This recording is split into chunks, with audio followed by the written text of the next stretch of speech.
What's up, guys? Welcome back to another video. I'm super excited for this one because these are two of my new favorite plugins. I'm starting almost all my projects this way, and of course it has to come from one of the best producers in the game, 40 himself. Let's get into it.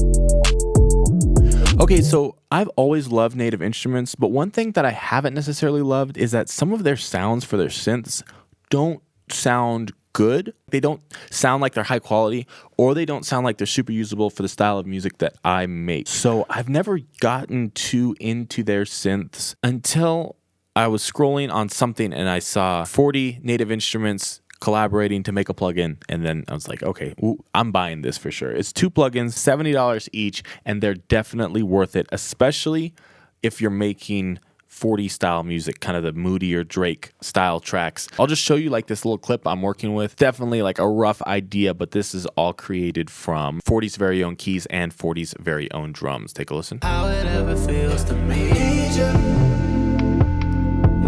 with all these new things that I got, it doesn't feel like I need you. I know you look sad when I'm and I'll just break down those sounds real quick. It's nice. We've got these drums. Definitely 40. Nice little synth, small and kind of classic sounding. But it sounds clean. Like, it kind of sounds a little cheesy, but it sounds like it's like a real synthesizer. It sounds nice. And then a sub bass that I really like. Later we get into some harder drums when we switch up the beat.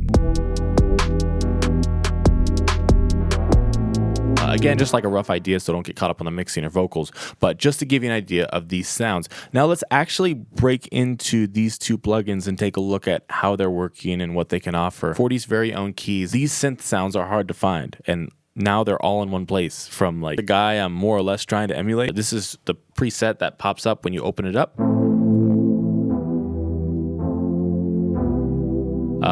You know, not too bad sounding right out the gate. It's the play series, so you've got the A-B samples that are blended together, and you've got this balance knob down here, as they've done for a bunch of Native Instruments synths.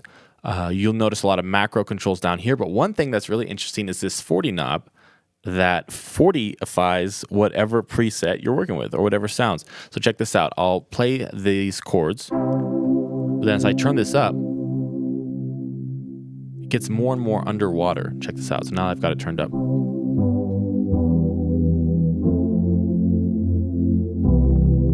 So that's pretty sweet. And this is not usually how 40 does the downsampling underwater sound that he's known for, but still it's a pretty similar effect. And if you've got a preset that's a little too bright, it's an easy way to just take off some of that top end and get a little bit more grit out of it.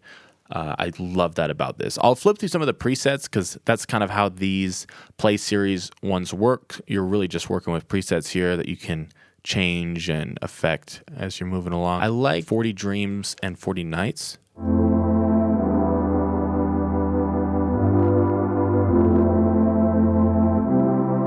It's a nice pad. I like the bass Keep 6.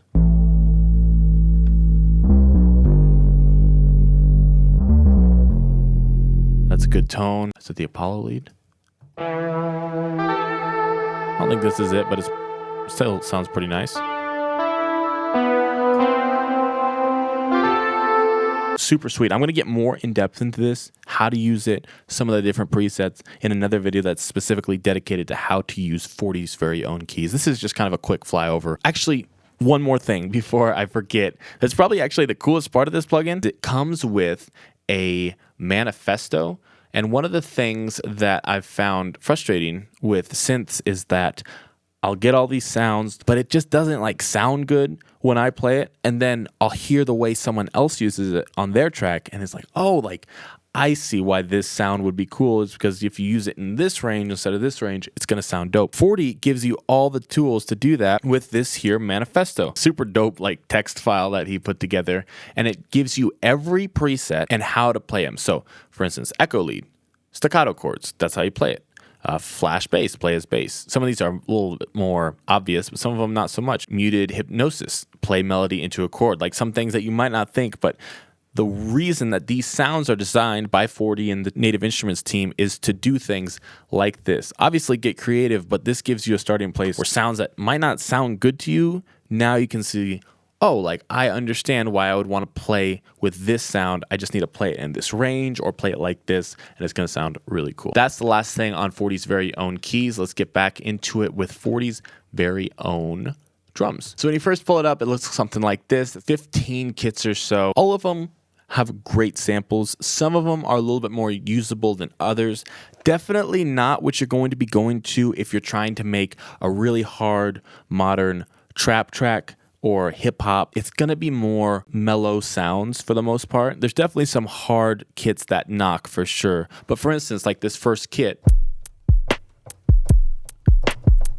it's nice, but it's not like, you know, a Wheezy beat or a Murder beat. That's the stuff you go to Splice for. You find those samples. This is like curated, nice, warm drum tones that sound awesome. I use this Tyndall bounce quite a bit. I like that a lot. That's nice too. That's a huge kick.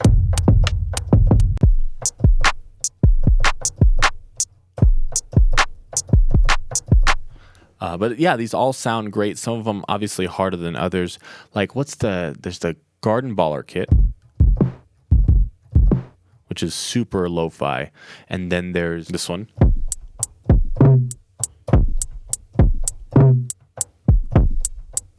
This strikes me as very 40 Marvin's Room-esque. But the cool thing is that on this, it has the 40 thing as well. So I'll go back to a harder kit. And then I'll turn up that 40 knob. Keep turning it up.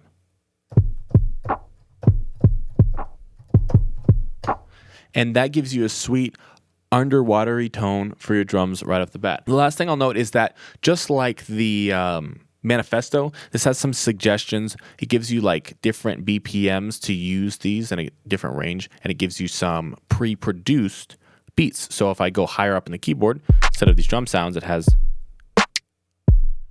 these full beats.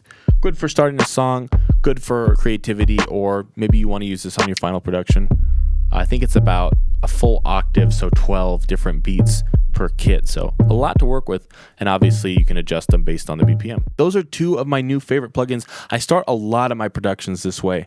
I'm a big fan of both of them. Those keys, just easy to get going right off the rip. If you have any questions, if you have any thoughts, if you want me to cover anything more detailed in the more detailed how-to videos for both these plugins, let me know. I'm happy to answer those. Great plugins, definitely worth the price. Thanks so much for watching.